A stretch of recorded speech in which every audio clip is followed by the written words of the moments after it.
येण्यास तुम्हाला भाग पाडली। आज 51वा दिवस आहे सर, 52वा दिवस आहे, अजूनही आमचा निर्णय होत नाही। उद्याची जी बैठक लागली होती तीही काही तांत्रिक कारणामुळे पोस्टपोन झालेली आहे। सीएस चीफ सेक्रेटरी बरोबर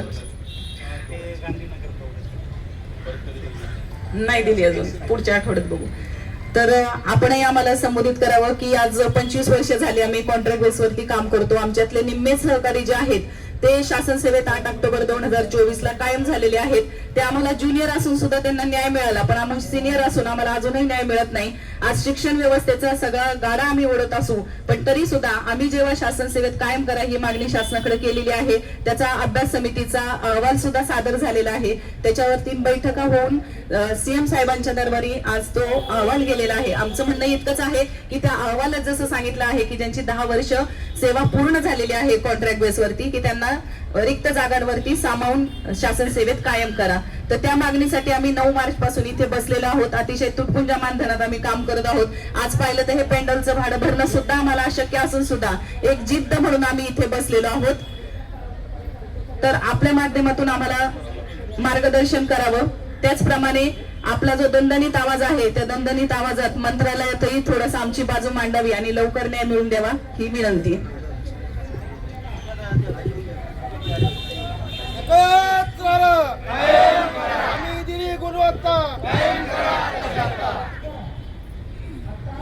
तुमची जी मागणी आहे ती मागणी का महत्वाची आहे, कारण 2024च्या आधी कदाचित तुमच्या बरोबर 6 ते 7 हजार लोक होती आणि त्यातली 50% लोक ही कायम झाली। मग काही लोकांना एक नाही आणि दुसऱ्यांना दुसरा नाही असं होत नसतं। न्याय जर द्यायचा असेल तर सगळ्यांना समान न्याय देणं फार महत्वाचं असतं। त्यामुळे तुमची मागणी महत्वाची आहे, होण्यासारखी आहे, फक्त थोडासा पाठपुरावा आपल्याला करावा लागेल। तो पाठपुरावा तुम्ही तुमच्या संघर्षाच्या माध्यमातून करतच आहात।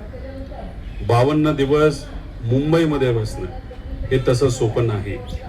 मुंबईमध्ये गरमी तर आहेच, पण गरमी बरोबर इथं जो काही घाम गळतो त्याला काहीच मर्यादा नाहीत आणि कंट्रोल नाही। पण शेवटी आपल्या हक्कासाठी जो संघर्ष तुम्ही 52 दिवस करत आहात ते सुद्धा मुंबईमध्ये, त्याला खरंच तुम्हाला मानलं पाहिजे। आणि एवढा जर संघर्ष तुम्ही करत असाल तर तुम्हाला न्याय 100% त्या ठिकाणी मिळेल।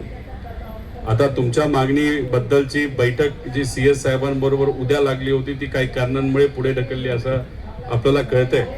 मी सुद्धा त्यांच्याशी आता थोड्या वेळाने बोलून त्यांना मी विनंती करेल की ही आमची जी लोक आहेत, आमचे सर्व लहान मुलांना मुलींना पुढच्या भवितव्याला शिकवणारी आणि ताकद देणारी ही सगळी जी मंडळी आहे त्यांना ताकद देणं ही आपली फार महत्त्वाची गोष्ट आहे।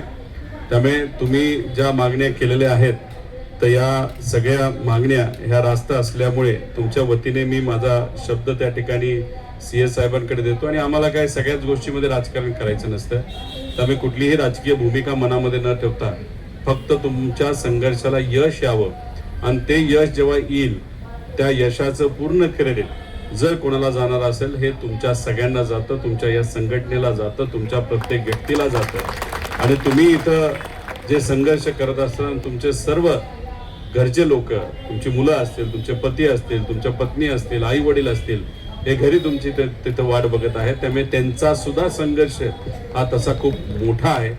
त्यामुळे मी सीएस साहेबांनी बोलतो, त्यांनी उद्याची जी बैठक काही महत्त्वाच्या कारणांमुळे कदाचित पुढे ढकलली असावी, पण अजून पुढची तारीख त्या ठिकाणी दिलेली नाही।